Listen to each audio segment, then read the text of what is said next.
Rwanda and asked the UK is because perhaps we might share somewhat differing views on how Rwanda has fared after the genocide. And I had written a piece, which I didn't realize until much later would have a big impact than I thought it was. The World Bank had asked me for its World Development Report in 2011 to write a background assessment, a strategic assessment of Rwanda. And I said, okay, I'm happy to do this, except I then discovered 1 week into this assignment that Paul Kagame, Rwanda's president, was on the advisory board for the World Development Report, which all of a sudden I was like, oh my goodness, right. And I have to be extra careful what I say, because it's going to have to go past Paul Kagame, the president of the country. So I wrote this piece, and the way we decided to handle the politics of this was we said, right, let's send it to the Rwanda government, let's send it to the president's office. And that way they have a chance to respond, and that's exactly what we did. We sent this piece, which made an argument, which I'll set out in a moment, and we sent it to the Rwandan president's office, and they came back, and we decided to incorporate their reaction to this piece, because the Rwanda government sometimes reacts very strongly and very badly to pieces, to writing that is critical of themselves. We wanted to give them the opportunity, we wanted to anticipate that by giving this opportunity to react in advance. So they did, and they put all their footnotes, etc. It was documented here. But the argument that was being made in this piece, and it's the central thesis that I'd like to set for the debate, is that Rwanda's trajectory after 1994 is its peace, or rather its stability. I won't use the word peace because peace is more than simply the absence of violence, of course. Its stability is premised on two assumptions, which I'm not certain are correct. First, that economic growth and economic prosperity will make the risk of violence low. That somehow if everybody in Rwanda becomes wealthier or better off, if the country modernizes, if it develops, then internal peace and ethnic discord is unlikely to follow. That's the first. The second is that it requires a strong man to do so. The leadership of the country is critical, and we have to be very careful not to let the wrong type of leadership, political leadership, have a role in the country. So these are the two premises on which the model, the vision that the current government of Rwanda has. And I question that. I question whether economic growth and economic prosperity and strong leadership are necessarily going to prevent or encourage a longer lasting peace in Rwanda. Okay, I'm going to stop here because I've just only talked for 10 minutes and I probably talked for longer than that already. But I'm hoping that in the question and answer session I'll be able to talk a little bit more about how the events that led up to the Rwanda genocide came about in the first place.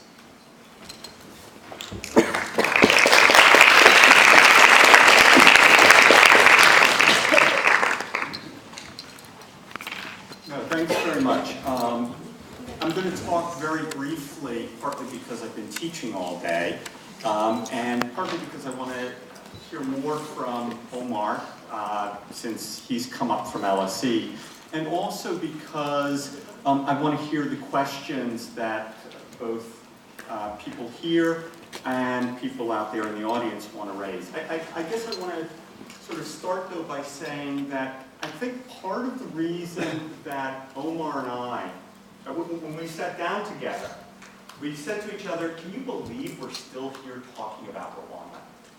And I think part of it is because Rwanda throws up some really hard questions.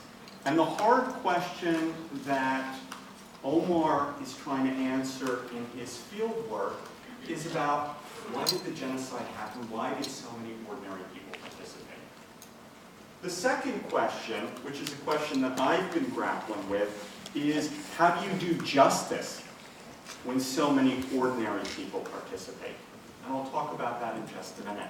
And then the third question that both Omar and I and others have worked on is what does the future hold for Rwanda? And how do we explain that it seems to counter the arguments for liberal peace building? Okay?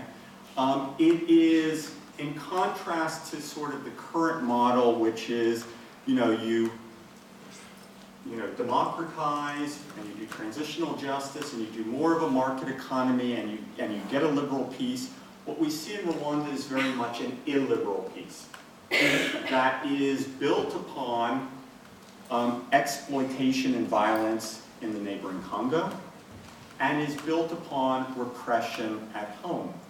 And yet, it is a donor darling today, and it seems to have made this tremendous recovery. And how do we explain that? Okay? And so these are the kinds of questions that I think keep us engaged and perplexed by Rwanda.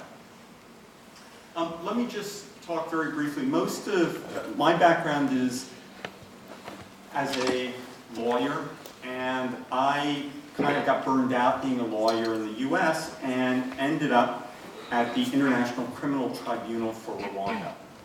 And I got, after about a year and a half there, I got very disillusioned with international justice. And I was lucky enough to go to Rwanda with Human Rights Watch and was there as Rwanda unrolled this very new justice mechanism that they called gacaca, or justice on the grass. And so I had a chance to watch it happen, and initially was like, well, this is so different from international criminal justice. Maybe this has a chance to work. And again, what Rwanda was doing with gacaca was something that no other post-conflict country has ever attempted, which was to put not hundreds, not tens of hundreds, but hundreds of thousands, at least 1 million and more people on trial for their involvement in the genocide. Okay? The standard sort of paradigm for post-conflict justice is the Nuremberg paradigm, right?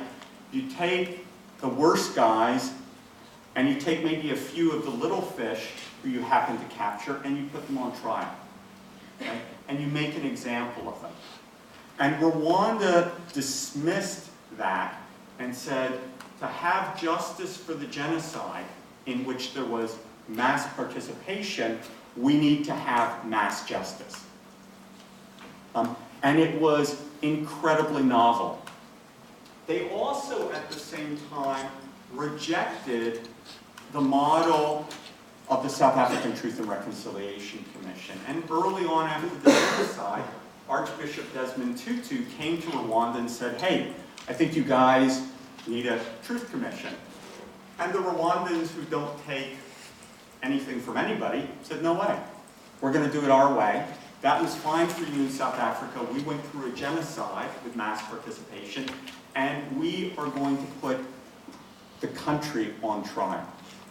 And this turns the notion of post-conflict justice and reconciliation on its head. Remember that the South African Truth and Reconciliation Commission said the only way we get reconciliation is not to put people on trial. Rwanda said the only way to get reconciliation is to put pretty much everybody on trial. Okay? And that's exactly what they did. Okay? And they did it for a number of reasons.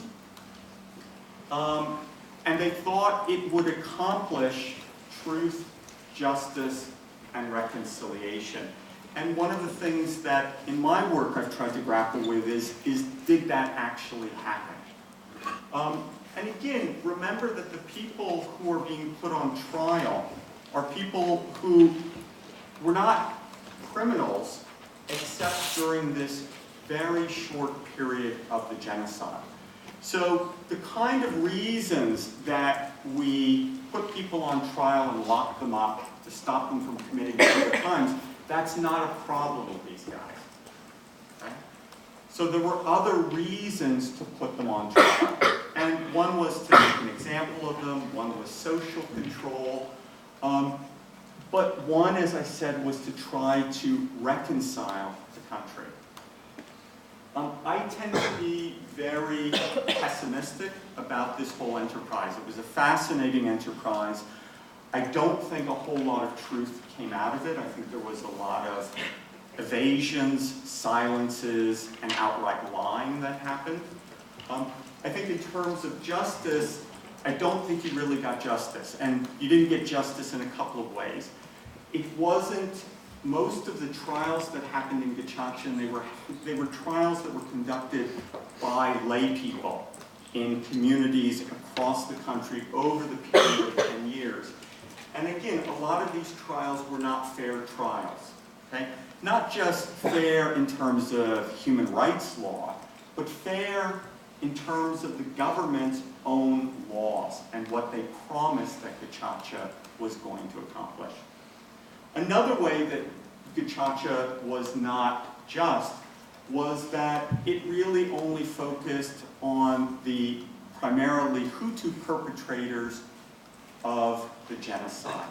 And there was no justice for people who were connected to the current government who had also committed war crimes and crimes against humanity, but importantly not genocide. Okay? So it was a very one-sided victor's justice, which doesn't make it look very just. In terms of reconciliation, time will tell. Okay? When we would go to Gacaca, you would often see people in the community sitting apart. Okay? Tutsi survivors would sit apart from the rest of the Hutu community. So at least initially, it didn't seem to be reconciling communities, and that's what you would expect, right? How are you going to reconcile with your neighbor if you're expected to get up and accuse or be accused by them? Okay. I think also it is very difficult to think about reconciliation when you're putting one ethnic group on trial. And the ethnic group that you're putting on trial is the majority ethnic group.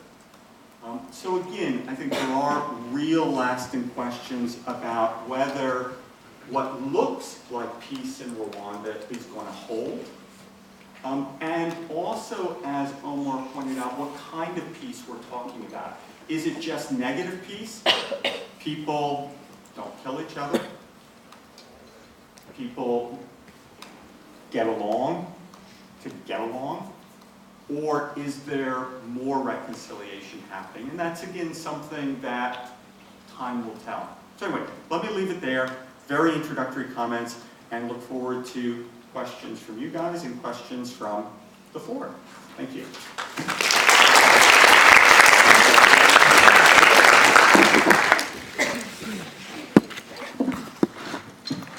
Hopefully this works. Yes. All right. So now we will start with the questions we have prepared for our two, say, scholars, experts. So if I could start with Omar. So everybody has heard about what the international community failed to do during the 100 days where the tragedy was taking place, where the genocide was taking place. But what could have the international community actually have done, both to stop the genocide when it was happening, but also to prevent it from happening in the first place? Great. Wow, big question. Very, very controversial answers to this question. So there are two dimensions to this question, right? Could it have been prevented? So there's an implication there about the foreseeability of the genocide. And then once it had started, could it have been stopped? So let me deal with the first part about foreseeability and prevention. Hindsight, of course, with events like this is always 2020. We can look back today and say, and ask this question, well, you know, all the signs were there. Why didn't anybody pay attention? And we put together all the pieces of evidence that we now know is there, that when you put them together, creates a picture that suggests, yes, violence of some level was going to occur in Rwanda. And perhaps the most, the closest thing we came to a smoking gun or hard evidence was the discovery of weapons caches. And one particular weapons cache, a weapons cache of machetes, in early 1994, so a few months before the genocide itself would take place, the UN peacekeeping mission on the ground, UNAMIR, discovered this through information provided to it by one of its informants. This information was passed up the chain of command, reaching the level of Kofi Annan, who at that time was the head of UN peacekeeping operations, and they decided not to act on this. And the suppression, this famous genocide fax, this is Romeo Dallaire, who was head of the UN mission on the ground, who faxed this information through to them. This is often seen or held up as the failure of the United Nations, because in the face of this evidence, they still chose not to act. I wonder, it's easy to ask this question, to look back and say that this was conceivable, we could have done something about it. I wonder if we were presented with the same information today, whether the machinery that we have in place would react differently to the evidence presented to it. And I don't know if I have a reassuring answer to that question about whether the machinery we have in place would react differently to the kind of information that was available in Rwanda before 1994. The second question about what could have been done, what more could have been done to stop the violence once it had started.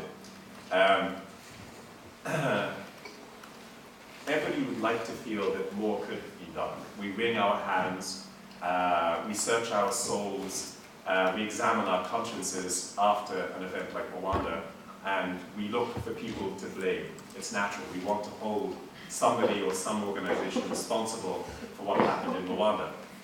And there is an interesting counter-argument here. I'm going to be a little bit controversial.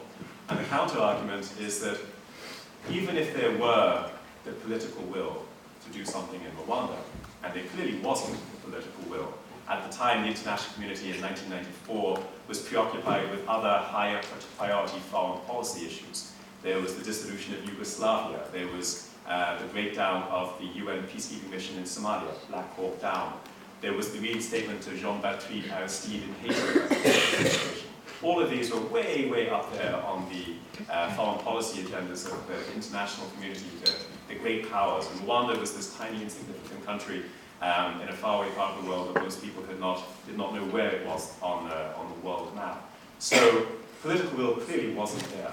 But the controversial argument is this, was that even if you had the political will, the violence in Rwanda happened over 100 days.